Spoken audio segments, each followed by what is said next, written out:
Praised be Jesus and Mary.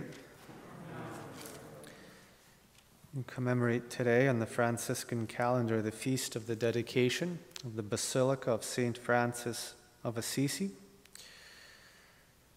Shortly after the death of St. Francis in 1228, actually the day after his canonization, the cornerstone was laid for this basilica by Pope Gregory IX himself, who had known the saint.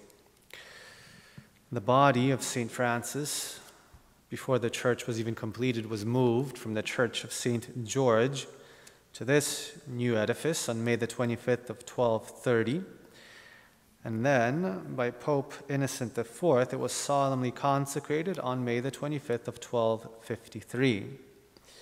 And finally, on March the 25th of 1754, Pope Benedict XIV raised the patriarchal basilica to the dignity of a papal chapel and declared it to be the chief and mother church of the order of Friars Minor of the Franciscan order, and hence in this Franciscan chapel we commemorate it as well. In the document that Pope Benedict XIV wrote on that occasion when he declared this church to be the mother and chief church of the Franciscan order, he said that the Lord keeps his word because in Holy Scripture he frequently declares that he will exalt those whom he finds like to his Son in humility. And not only does he crown them with marvelous glory and honor in the kingdom of heaven, but here on earth as well. This is the glory that the saints receive. Thus their memory enshrined in honor and glory arouses and strengthens men's faith. We see clearly this promise fulfilled in the exaltation of St. Francis. While on earth, it was his constant endeavor to be held in low esteem by himself and by others.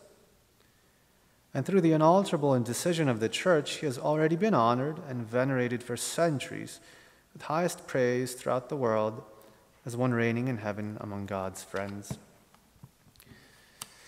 Anyone who's seen this beautiful basilica in Assisi